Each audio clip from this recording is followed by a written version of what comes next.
What's going on? This is Marcus Martinez with the Living.Fit show. I have an incredible guest today. I'm so excited about this. We've got Jill Miller, co-founder of Tune Up Fitness, author of The Role Model. She's a contributor to textbooks on anatomy, on physiology. She is one of the smartest humans I know about the human body. So thank you so much for being a guest on today's show. I'm psyched to be here. So first thing is, talk to us a little bit about Role Model and what your goal was with this book, because it is a fantastic book that has helped so many people. It's helped me tremendously. But what was your goal with that? Oh man. So I've been in the fitness industry for more than 2 decades. I've seen a lot of growth, and my background was yoga and massage. And let's call it the slow type of movement, non-explosive movement, but a lot of self-care applications. And when I developed with my husband our company, Tune Up Fitness, our tagline was self-care fitness. And within that was something I created called Yoga Tune-Up, which was a type of movement method that brought functional movement into the yoga space, which 20 years ago was pretty radical.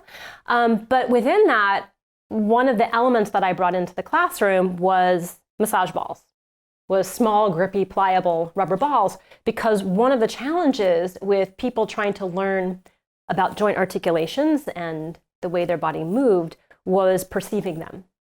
So I found that many of the shapes of yoga were unavailable to most people. And one, it was a range of motion issue, but 2, it was a proprioception issue. It was really a failure to be able to connect and to sense what was happening so that you could have the right motor control over those body parts. And so the way my teacher taught me, this is decades before that, was we would massage each other in the classroom setting. He was an incredible orthopedic massage therapist, so I learned massage techniques from him called body tuning. This is a much longer story. I'm giving you a bigger, longer answer. What about the book? Hey, keep going. So keep I would bring these balls into the classroom, and they were a hit. I mean, people went crazy for the balls. And so I started designing workshops around anatomical conundrums, and I would bring the therapy balls and we would do exercises and movement. And now I'm going to make the long story short. I was approached by the team at Victory Belt Publishing. And Victory Belt is one of the most incredible publishing houses, known mostly for their New York Times bestsellers that are all in the nutrition space, especially the paleo and the keto. And but they also published Kelly Starrett's Becoming a Supple Leopard. Oh. And so that was how they discovered me, because he and I are really good friends. They approached me and they said, "We want your book." I said, "I don't have a book." They said, "Write one and we'll publish it." Wow. That doesn't happen. Let me just tell you, that doesn't happen in the world. And so I kind of sat with this gift that was just laid in my lap. And I had to really think about what I wanted to write. And what I really wanted to write is actually my second book, the one I'm writing right now, which has taken me over 5 years to write about, which is all about breath and the diaphragm and fascia. But I knew that 7 years ago, the time wasn't right for breath to be the thing, right before, which is a huge trend right now, which is so interesting, right? So but I did this therapy ball thing, and self-myofascial release, I knew was a major rising trend. And because a big part of Tune Up Fitness was teaching these therapy ball rollouts, and we even had teacher trainings around it, I knew I needed to capture that as an important element and really push that into the public sphere as a self-care methodology. And so I remember I was working out with my husband one morning, and I knew that's what I was going to write the book about, but the words, the role model, came to me. The title came to me, which, I mean, the title's so important when you're an author. Oh, and, you know, it's wordplay, ROLL, but of course, being a role model for yourself really is about self-empowered health and well-being, and really addressing aches and pains that you don't necessarily need to outsource your body to a variety of doctors, that you can handle them yourself. I think that's a big takeaway from what you have already accomplished, and just what that book is giving people the power to be able to find those issues, and like you said, not outsource that, which so many people, they just either, they avoid pain or they avoid issues until they become excessively painful, or they just avoid them altogether and then they just live with them and they don't realize, that they had the power to take care of that. So when you started, what did people have access to? Because you brought these balls in, but at that point, was this such a foreign concept to them, or were they just like, what were they using? Most people were using foam rollers, and foam rollers have their time and their place. But in the research, I'm going to get researchy on you. In the research that I did in the past 2 years prior to the publication of this medical textbook, so I contributed to a medical textbook called Fascia Function and Medical Application. The author is David Lozandak. You can look him up and his other work. But he approached me to write the chapter on self-myofascial release because I'm a subject matter expert. But what I had to do when you're writing a chapter for medical doctors is read all the research, and which was very humbling for me and very educational. I mean, so I thought his opinion. I thought, well, it is a narrative review. So I have a couple of moments in there where I express my clinical experience with balls versus rollers. And really the biggest issue for me around rollers is hardness and diameter. Okay. So hardness is, you're a kettlebell master, ground reaction forces are happening all the time, right? You really have to rely on the surface that you're on, whether you're on concrete versus on grass versus on sand versus on a wonderful, expensive rubber mat in a gym, right? So, or a sprung wood floor. We really have a different experience through our body. Massage tools are the same thing. They're putting stress into your tissues. And so your body responds to that stress. And what a lot of the research with foam rollers, the results were, let me just put it bluntly, all over the place. Yeah. And I think the all over the placeness with the foam roller studies had to do with each person has a different pain pressure threshold. So we each have a different tolerance to touch. So as a general mass market object, foam rollers, I think, are too hard for the safety of most people. And the diameter offsets your joint so much that they're already expressing a lot of stretch prior to the rolling happening. So there's more to it. This is a little complicated, but balls, especially soft, squishy balls, which are mine, I have soft, squishy balls, are lower profile in terms of the offset of your joints, but they also compress. And the compressibility is much more, handles delicate tissues, is able to conform around bony prominences, and just is more friendly for the human body. So, long story short, balls were in people's houses, and especially like fit pros, because they were rolling on lacrosse balls. But did you know that a lacrosse ball has the same hardness as a bowling ball? All I know is just when I watch lacrosse, I think that is insane. Like that, they're firing this thing at like 70 miles an hour. And when you play with them, I mean, we didn't get them on the West Coast, but in the East Coast, you find lacrosse balls just on the fields. Like these things are like bricks. Yeah, it's like a tooth. Yeah. I mean, they are so powerful.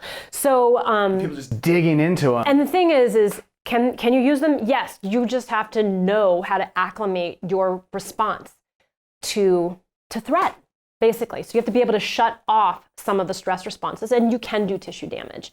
And in fact, there are 2 case reports of damage that I was able to feature one. One came out after I published, but I was really shocked to see that somebody had damaged their tibial nerve by jamming. It actually wasn't a lacrosse ball. It was a foam ball made out of the same foam as a foam roller. So it's just that hard density. The hard density. So density does matter. The hardness matters. And so in my book, I really champion soft tools. And luckily, 8 years later, there's some really beautiful research now that's showing that really that softness is more effective for depth, that you actually get deeper into the tissue with a softer tool. And it seems paradoxical because you feel more with a hard tool, but what you're feeling is your muscle bracing system. You're feeling your body's natural safety response. So you're actually feeling your tissues in contraction, not letting go. And we really want to have that letting go in order to do therapeutic work. One of the things I've learned from you that helped me so much was I was definitely that person. I would have a foam roller, I'd get the lacrosse ball, I'd get a steel ball, it didn't even matter. I would just dig that into me, into my shoulder. I was trying to get her to spit. I was so close. Okay. I would just dig. I would dig. And what'd you find? Nothing. I found more pain. And I was watching one of your videos where you were talking about getting into that relaxation, allowing yourself to, you get that bracing, but then you would relax to allow the muscle, allow the fascia to kind of roll around the cortical ball. And I thought, like, how the hell am I going to get anything from this literal, like, deflated ball? And I felt better than I've ever felt because I was able to get into that state of relaxation, get into parasympathetic where I wasn't so like, oh, just dig this thing out. So let's talk about that a little bit, how the difference is to grinding out a spot and actually finding those spots and, relaxing around that. Fascia in general is a complicated topic. And you have different textures of fascia in your body. So you have a superficial layer that's right underneath your skin. This is a glitter tattoo. It's a blue ladybug. Yeah, from finally we're at kids' parties again. And within this fatty layer, you have probably the most abundant set of sensory neurons in your body. And we really are a body. We are a sensing body, and we sense more on our periphery than in our center. Closer to joints, we have less sensory and mechanosensors, and we have more of them on the periphery. And then underneath your superficial fascia, you have a sliding zone that I call loose fascia, but you can call it a perifascial membrane. So this is the slippery zone where you have differential movement between your surface and the wrapping around your muscle layers, which is deep fascia. So you have 250 million nerve endings. Oh my God, I'm very passionate about this. 250 million sensory nerve endings in your fascial body. Now, just for some context, you have 200 million nerve endings for your eyes. So there is speculation, and this is very recent research, that the fascial system is our greatest sensory organ altogether. And all this sensory information flows through a few different channels, but two of the main ones are your somatosensory cortex, which is about proprioception and position, but the other one is through your pain and temperature channels. And those go to emotional centers in your brain, and they go to regulating more subtle sensing, something called interoception. So we have proprioception, we have interoception. And when you are rolling in a way that's digging to find buried treasure, which you're not going to find, you're just going to find bruises. If the framework around it is, I need to eradicate and annihilate this pain, versus I'm here to host and to listen and to really listen to what my body needs. So I think I'm going all over the place here. But what I'm saying is, so we need to have, I guess we need to have a conversation about setting up a cognitive, really it's about setting up a cognitive frame for hosting the massage, whether you're trying to get after positional accuracy or whether you're trying to really deal with a pain issue. If you're dealing with a pain issue, there's going to be a positional thing that comes along with it, but the pain issue is not going to respond to aggressive types of rolling activation. Yeah. There is a time and a place for some types of aggressive rolling activation, especially going after your Golgi tendons. Like that's going to give you really quick, responsive, reflexive work. You see swimmers doing this on the blocks before they go in the water. They're like doing all this really wacky sort of hitting type of, or really throwing their arms around. So there's a time and a place for sort of flicking at the GTOs to get responsiveness. But for the most part, when we're trying to do therapeutic work on ourselves, we have to set ourselves out of sympathetic and into parasympathetic for the therapeutic work to be effective.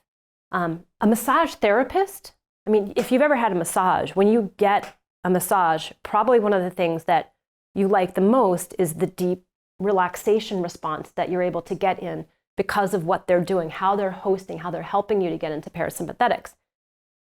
Many of us are not trained to access that parasympathetic state for ourselves. It's like no pain, no gain all the time, but that's not how self-massage works. Yeah. It doesn't have to hurt to work. Less can be way more. I just said a lot of things that I don't know if I answered your question. No. You're setting the stage for what people should get into before they start doing any kind of self-myofascial release, because we are of this mentality where either a lot is better, let's just dig and dig and dig, right. Let's find pain, or we're not even in parasympathetic, we're in this fight or flight still, either before or after our workout, and we're not prepared. We're not going to really get the best benefit from this. So, that sets the stage for it, and it gives some groundwork to then when we do get into the myofascial release, like what should we be doing? How should we be doing it so that we can get the most benefit from it? Yeah, the other thing about that is that, and Dr. Perry Nicholson of Stop Chasing Pain, he talks about this all the time. And my dear friend and partner in one of my programs, Tom Myers, of Rolling Along the Anatomy Trains, we collaborated on a project. They both say where it hurts isn't the source of the problem.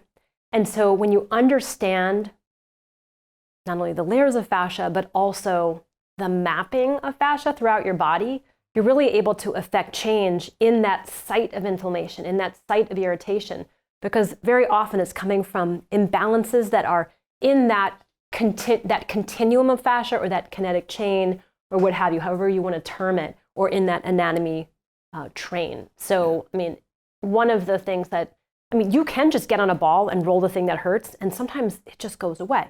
But other times, like I had an email from somebody just yesterday morning, a Pilates teacher who's working with somebody who has chronic neck pain. And she started rolling out her foot. She used the exact sequence that I have on this Rolling Along the Anatomy Trains program. And when she got to the woman's big toe, literally the woman was like, I guess she moved her neck, and she's like, my neck pain's gone. And if you understand the anatomy trains, the bottom of the foot, the superficial back line, connects the bottom of the foot all the way to the frontalis, or to the fascia in front of the frontalis, right? So it sweeps all the way around here. So learning different mapping concepts can help anybody as a practitioner or a self-practicer to maybe target a remote place that's connected to the irritation. That's a big thing too, because people are so focused on the site of the pain, thinking that is that is the problem. But like you said, it 9 times out of 10 is not. And once people realize that, now they have a little bit more to learn. So where would you tell them to start kind of looking through their body? Where would they start in their body to, I know this can go in a million different directions. It's like, if someone has in the shoulder, where can we go? If someone has in their back. No. But when they start, like, what are some things that they could start doing to kind of find those different positions, find those different areas? Yeah. Well, where do they start? Well, you know what? No matter what anybody comes into, this is my studio. No matter what anybody comes into the studio with, we always start with breath, because regardless of where their issue is, we still need to do this inquiry in a lesser charged way and find ourselves in a more parasympathetic position.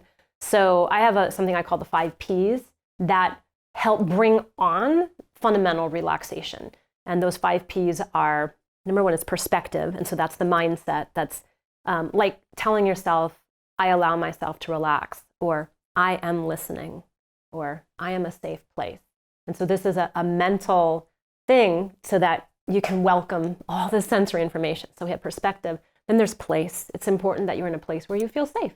And so often that place needs to be a little bit warm, because when you go parasympathetic, you get very cold very quickly. There's a lot of things that go into place, but it's where you feel safe, where you feel like you can let go, let down your guard. Then there's position. Position, usually get grounded, get on the ground. Right. So having the least amount of gravitational forces pulling at you, or actually the maximum amount of gravitational forces pulling at you, but you're not opposing them. So sitting upright or standing is less advantageous for parasympathetic dominance than reclining, or even an inverted position, a slight inverted position. So you've got perspective, place, position, and then pace of breath. So the pace of breath is about slowing down your respiration, welcoming in a pace that is that you're not customly doing. Yeah. So for some people, it might mean breathing a little bit more rapidly, but in the most case, it's going to be, most people come in here sympathetically, would be a slower breath cycle, and especially a dominant exhale. And then the last P is palpation.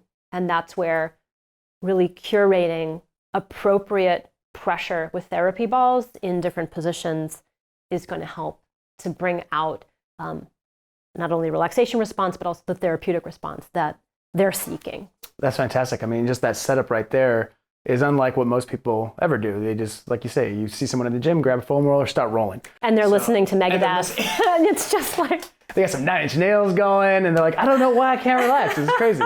Yeah, or they're in a thing with, really bright lights. So eyes closed is helpful. If you're in a gym, like you have to cast that spell.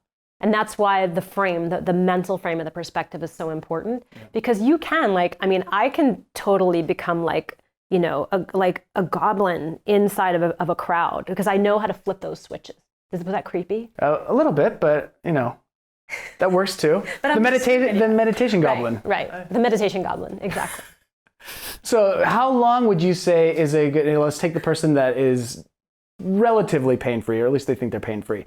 How long do you kind of work with them before they get into their workout? If they are going to be using, do you use the balls beforehand?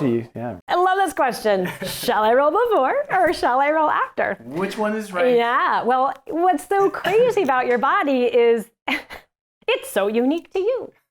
And your jaw muscles are very different than your quadricep muscles.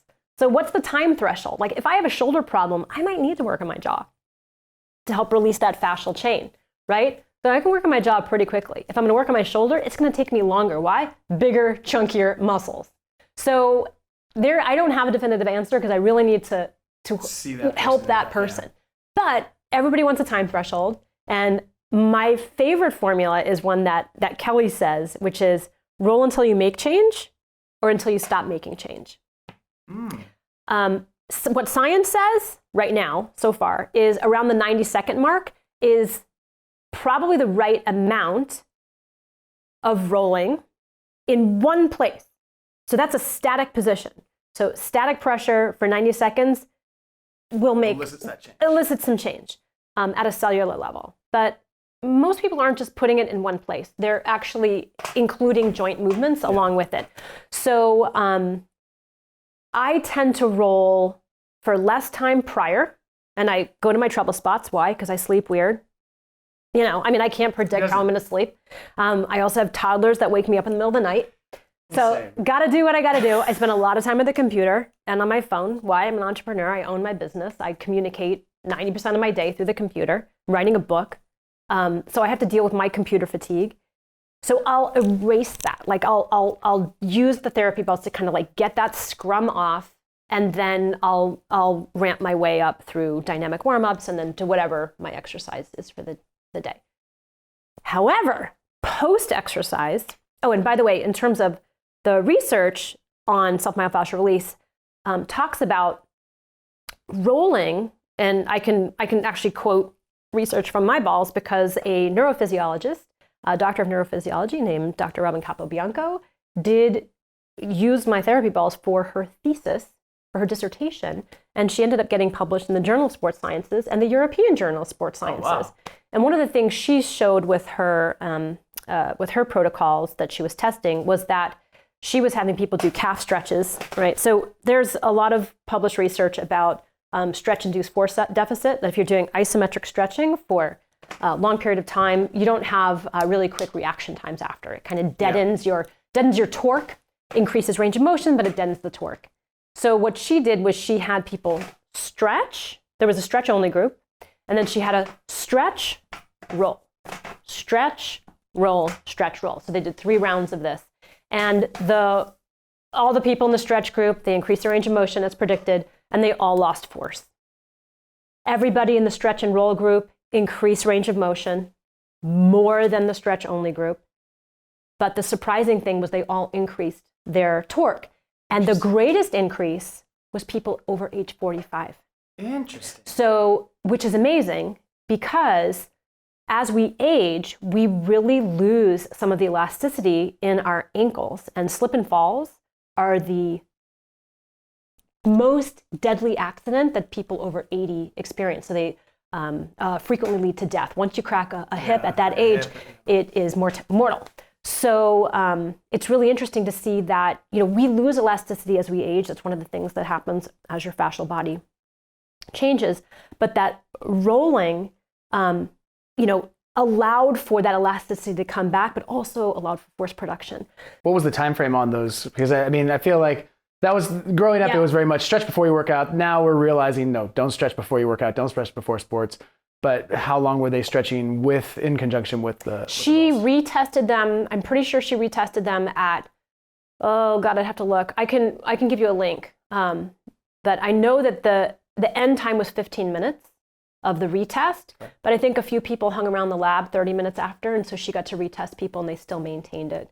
So, and which is really totally exciting. And who knows, it might have been 2 hours later. But I mean, I have case reports from people that write into me about experiences they've had in sport and fitness, rolling, hitting PRs when they never thought that rolling was going to allow them to hit a PR. They thought it was going to decrease their force production, maybe increase their range of motion, but decrease force production because they were conflating this stretch-induced force deficit with rolling, and it just doesn't hold up.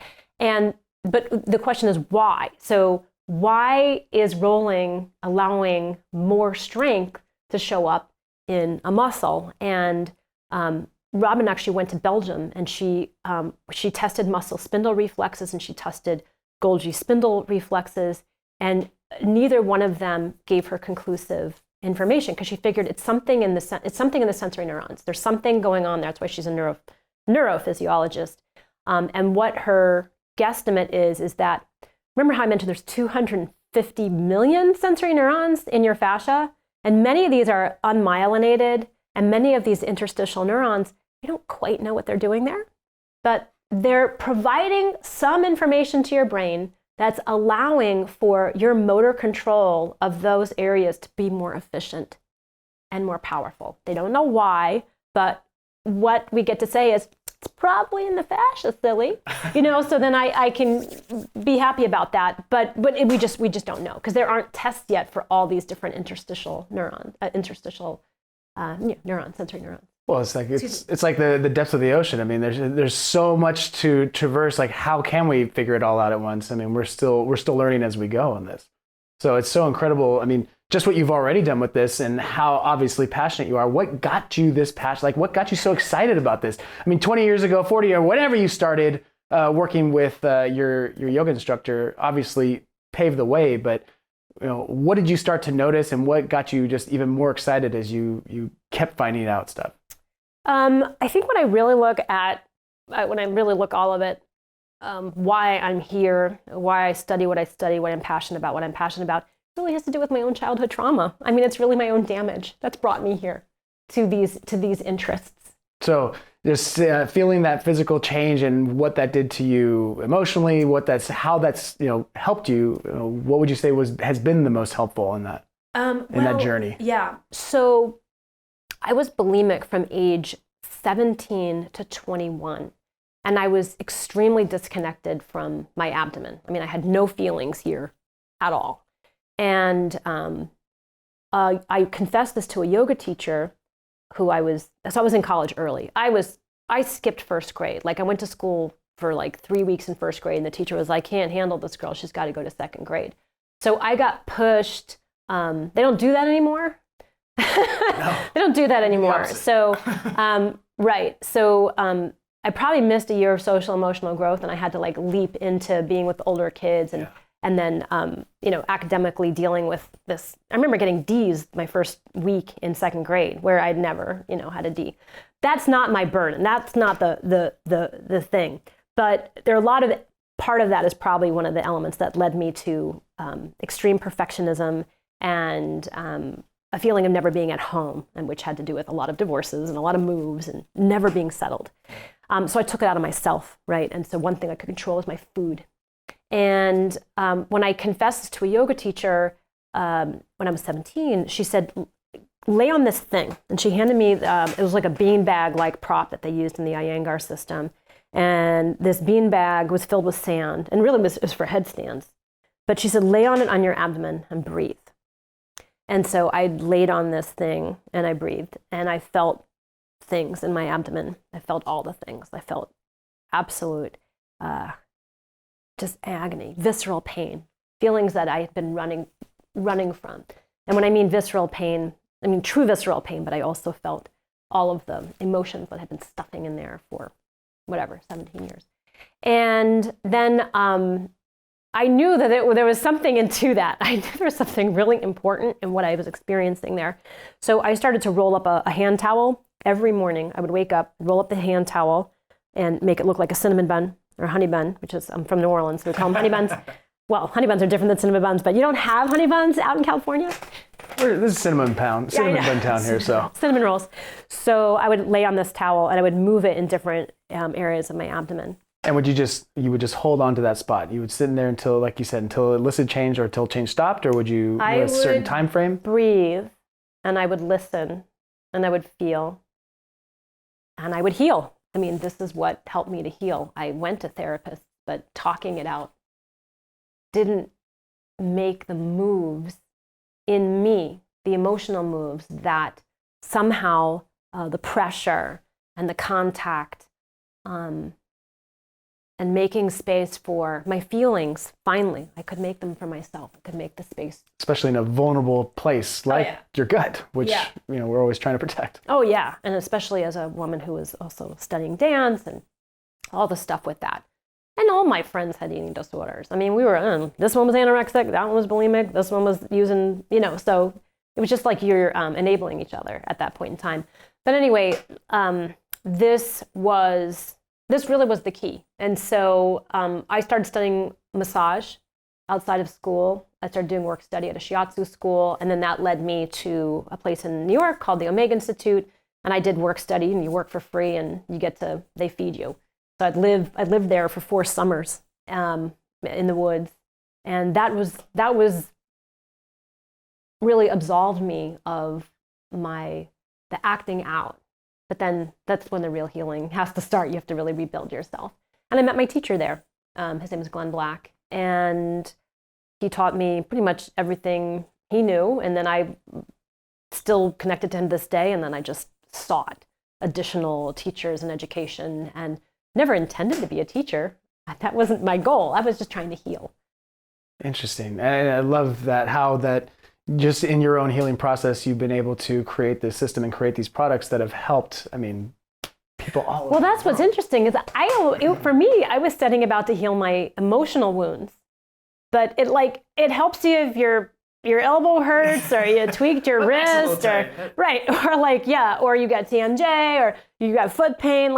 So I've gotten to learn about all these other pathologies that are, musculoskeletal pathologies that have been helped by the balls. And I learned this a lot because, people write in and they let me know how this has helped. And of course, I direct that. I have programs that address so many parts of the body and being. Well, and how many of those things, started with emotional issues or started in locations that were on the others, like you said, person with. Well, but if you're living with chronic pain, it's going to become an emotional issue anyway, right? So these things that's why there's the biopsychosocial model. It's all intertwined. Yeah. So of the products and of the pieces that you use, I know for myself, the Gorgeous Ball is like a game changer. That thing is amazing. Yes. And what would you say is your favorite tool that you use the most regularly? Well, actually, so this is the Gorgeous Ball, and it is like a hug pillow. It's super squishy, and we have one in black also. It's called Carbon. This is the Iris. The other tool that I had by the way, early hip replacement. I was born with a defective hip, had no idea. Age 45, they had to take it out. And so I have a, it's 4-inch scar. It's big for not having had a scar on my butt before. But the Alpha twins are like my best friends for my butt. So I love them so much. I didn't really use them that much before I had the surgery, but they've been so helpful for just global pressure and moving all that scar path fascia. It's been great.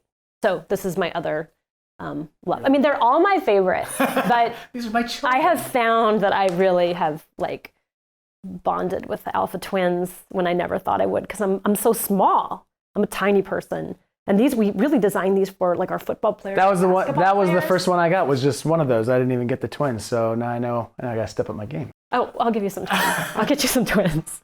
So then we're going back to what you were talking about, how I think most people are dealing with in terms of just posture issues from, sitting, from phone, from all that stuff. What would you say is your favorite exercise, your favorite movement to get people out of that and to outside of breath work, which of course, and I know there's so many different ways we can go on this, but what would you say is your favorite one to get people, if they were just like, I need one thing to give me a quick fix? I think people feel the most immediate change with just rolling the spine up and down. It's like petting your cat on the back, petting your dog. It really creates a state change immediately. And it doesn't take a lot of instruction. And they can do that on the floor, they can do that on the wall if their tissues are tender. But because of the pressure sensors along the spine, they're just going right to your brain and saying mood switch and postural shift. It's amazing. Oh, I love that. Well, thank you so freaking much for all this. I could literally keep going and going and going, but I have to be a little respectful of her time. Where can we find more information about you? My website's tuneupfitness.com. I am on Instagram at YogaTuneUp, YogaTuneup, but my brand page is at TuneUp Fitness on Instagram. She had to memorize her brand name. I was like, no, it's TuneUp Fitness. That's my company name. So basically, TuneUp Fitness does the giveaways and it's really curated and beautiful. And mine is just haphazard and full of opinions and pictures of my kids. So it's what what are you into? Sign up for both of them. And I can tell you without a shadow of doubt, you're going to get so much information just from that, let alone from her book and let alone from the courses that she teaches. Oh, but the other thing is we do mega articles once every other month, like incredibly, investigative reporting, deeply rich with accompanying videos. Like we did one on the vagus nerve right when the pandemic started. I remember that. Deepak Chopra retweeted it. We were like, oh my God. Because he's all into the vagus nerve. But we've done on the diaphragm. We just did one on proprioception. They're full of free videos, and then we of course have YouTube. So there's lots of, we create free content, and then of course we have pay for content. And your free content is amazing. You get so much great information. I know obviously the paid content, the stuff that you have, that's going to kind of tie it all together and give you much more applicable stuff. But even just those quick videos that you put out are so helpful. So I appreciate that. And I know when people see that, they're going to be like, oh my God, I need to get myself a handful of these balls. There you go. So again, thank you. Yeah, that just went right over your head. Never not funny. I mean, I really try to go for the PG audience with it, but that was good. That was good. You're welcome on that one. Well, thank you so much for joining me. I really, like I said, appreciate your time so much. Appreciate all the knowledge, your passion with all this stuff. You can find out more with all of her information. So make sure you follow her and get to her website, get her product, get her last book, and then definitely check out her new book. Yeah, pre-order it whenever we put it up on Amazon sometime this year. Awesome. Well, thank you so much for joining us, and we will see you on the next episode.